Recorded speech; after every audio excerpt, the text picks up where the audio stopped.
Hey guys, I did not post a video this past Friday, and I'm posting one tonight, which I know is a couple days late, but the reason for that was because I had what's called D-Now, or my church calls it Impact Weekend, at my church this weekend, and I got to lead a group of 6th and 7th grade girls.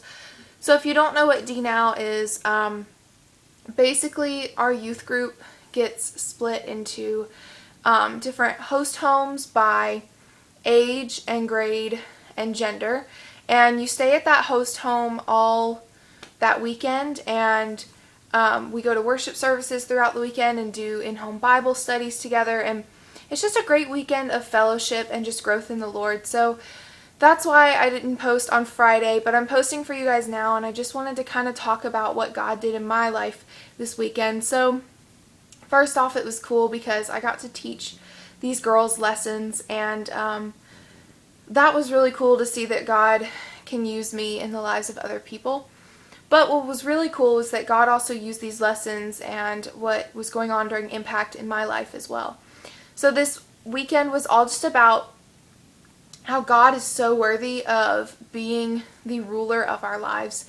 And the thing is a lot of people don't like to be told how to live their lives or that someone else is over them. And so this weekend was all about showing how God is worthy of that and how He is the rightful ruler. God created us. He created everything. And with creation comes ownership, which just basically means that, like, for example, if you were to create an art project at school, that's your creation. Like, you made that and you own that. Well, the same thing with God. God created the earth and everything in it. He created us. Therefore, He rightfully owns us. And people turned away from God, and we put ourselves in God's place. And we said, no, I want to live my life for me. I want to do my own thing. I want to rule my own life. And the thing is when we do that, that's what sin is. Sin is when we put ourselves in God's shoes. And the thing is we see, like, the Ten Commandments, for example, like lying and stealing and all those things. Well, when you do those things, you are putting yourself in God's shoes. For example, take stealing. When you steal something, you're basically putting yourself and what you want in front of God. And you're saying, God, I don't trust you to provide this for me, so I'm just going to take it for myself. So that was something that was a really big point this weekend. Another really big point was how much we need God and how much we need Christ, and the fact that God loved us so much that He sent us Christ and made a way for us to fix our broken relationship with Him. And through Jesus, we now have that way. Jesus was completely God and completely man all at the same time, which is hard to think about. But He lived a perfect life, and He died on the cross, even though we should have received that punishment, and Jesus took it for us. Not only that, but then He rose again 3 days later, forever conquering death and sin. And so when we trust in Him, He saves us, and as Christians, like, that's a really big deal. It's really cool to think that God, the creator of the universe, came down in the form of a man to us because we can't do anything for ourselves.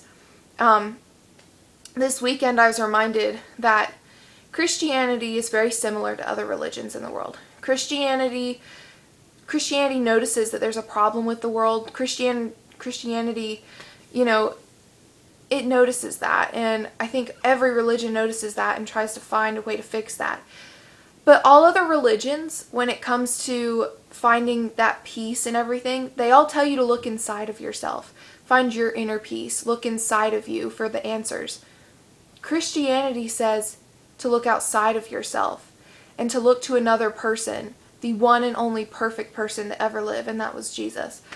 And that's a really cool thing that was pointed out this weekend that I had never really thought about.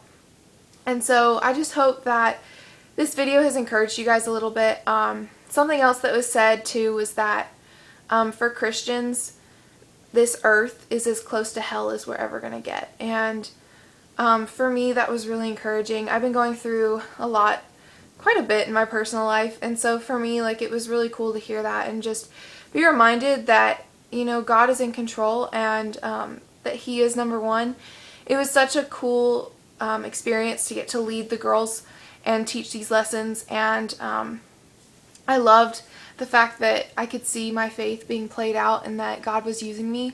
But it was also cool to just see how God used this weekend, and I just feel so encouraged, and I hope that sharing this stuff encouraged you guys, because I feel so encouraged, and I feel like my faith has been strengthened, and I feel like my respect for God has just gone up, and I feel very humbled and very just so thankful that he didn't have to, but he loved us so much that he came down to earth, and he died for us even while we still were turning against him. And we as humans we put ourselves in his place a lot, and we put ourselves on his throne.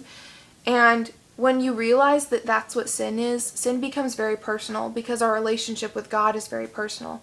That was another thing I was reminded of this weekend, was that our relationship with God is not distant. It is very personal, and he adopts us in. An analogy that was used was that it'd be like if you were in a courtroom and the judge looked at you, even though you're completely guilty, the judge looked at you and said that you were innocent. And not only that, but he then takes you home with him to the living room, and he adopts you in as his family member.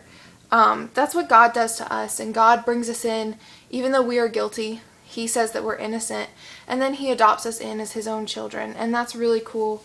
So just what a reminder of how great God is, and just how undeserving we are, and yet he still chose to do that anyways. And so again, I hope this video encouraged you guys, and I do apologize for posting late, but obviously it was for a good reason. And I just also encourage you guys that God will use you. Sometimes as Christians, we feel like we're just kind of here, and yeah, I'm a Christian, and you know, that kind of thing, but it was really, really cool and encouraging to see God use me this weekend in other people's lives. And if you guys are like, God, I want you to use me, like, pray for that. Keep praying for that, and he will answer you, and he will use you. And so yeah, I just hope this was encouraging to you guys. I know I've said that about 20 times already, but I will see you guys in my next video. Bye.